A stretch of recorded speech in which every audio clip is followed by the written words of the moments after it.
Assalamu alaikum everyone, welcome back to my today's video.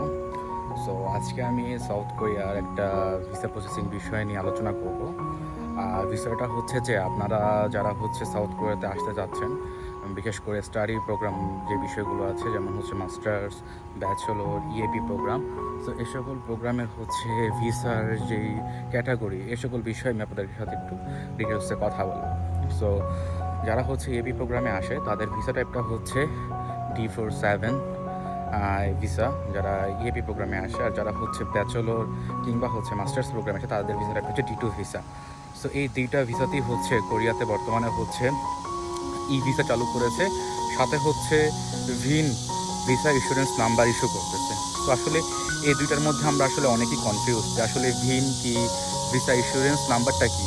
তো এই বিষয়ে আমি আপনাদের সাথে প্রপারলি এটা ডিটেলসে শেয়ার করবো, যেন আপনাদের কনফিউশনগুলো যেন দূর হয়ে যায়।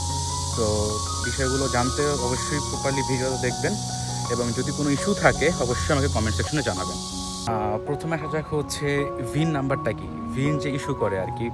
সো অনেকের মধ্যে কনফিউশন থাকে বিষয়টা নিয়ে। ভিনটা full meaning visa insurance number. এটা আপনি যখন কোনো ইউনিভার্সিটি অ্যাপ্লাই করবেন, সেই ইউনিভার্সিটি অফার লেটার দেওয়ার পর আপনারা টিউশন ফি পেমেন্ট করবেন, তারপর ফাইলগুলো ডিএচএল করা হয়।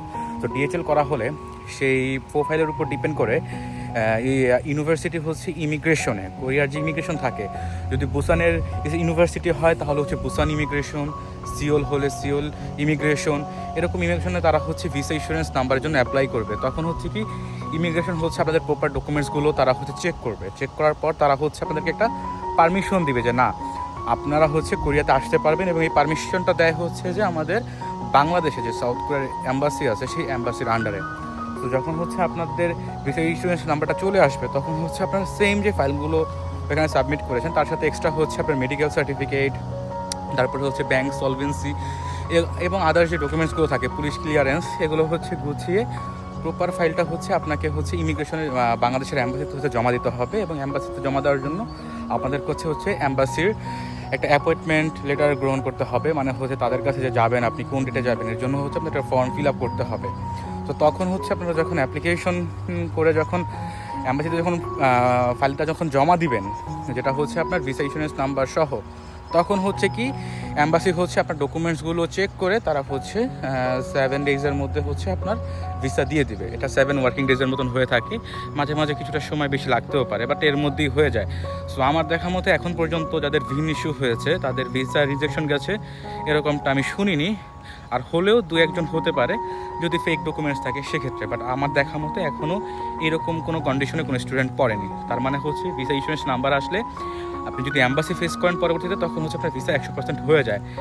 এখন যে ই ভিসাটা কি, মূলত ই ভিসাটা সেম প্রসেসই ইউনিভার্সিটি ইমিগ্রেশনের কাছে, কোরিয়াতে যে ইমিগ্রেশন আছে সেই ইমিগ্রেশনের কাছে তারা ভিসার জন্য ডাইরেক্ট অ্যাপ্লাই করে, not visa insurance number, direct ভিসার জন্য অ্যাপ্লাই করে। তখন কি ইমিগ্রেশন থেকে আপনার প্রোফাইল মানে প্রপার যে ডকুমেন্টস আছে এগুলো চেক করে তারা ডাইরেক্ট আপনাদেরকে ভিসা দিয়ে দেয়, যার ফলে আপনাদের কোনো রকম কোনো অ্যাম্বাসি ফেস করতে হয় না। জাস্ট আপনারা পোর্টাল থেকে আপনাদের ভিসাটার পিডিএফটা ডাউনলোড করে আপনি এয়ারপোর্টে শো করলেই আপনি ইজিলি বাংলাদেশ থেকে সাউথ কোরিয়াতে ফ্লাই করতে পারবেন। সো এই দুইটা মূলত ডিফারেন্ট, ভিসা ইন্স্যুরেন্স নাম্বার এবং ই ভিসার মধ্যে। সো বর্তমানে যেহেতু অনেক ইউনিভার্সিটি বর্তমানে ই ভিসাটা দিচ্ছে প্রপারলি, সো আপনারা চাইলে ই ভিসার জন্য অ্যাপ্লাই করতে পারেন ব্যাচেলর প্রোগ্রামে, এবং ইএপি প্রোগ্রামেও ভিনের জন্য অ্যাপ্লাই করতে পারেন। আশা করি এই দুইটাতেই কোনোরকম কোনো প্রবলেম ফেস করতে হবে না। ফেস করতে তখনই হতো যখন আপনারা ডাইরেক্টলি অ্যাম্বাসি ফেস করতেন। যেমন আপনি অপারেটর পেয়ে গেছেন, ইউনিভার্সিটিকে টিউশন ফি দিয়েছেন, ওই সুইফট কপি এগুলো নিয়ে আপনি প্রপারলি অ্যাম্বাসিতে যাবেন, যে তাদের সাথে ফাইলটা জমা দিবেন যে না, আপনি কোরিয়াতে আসতে যাচ্ছেন এবং আপনাদেরকে যেন ভিসাটা দেওয়া হয়।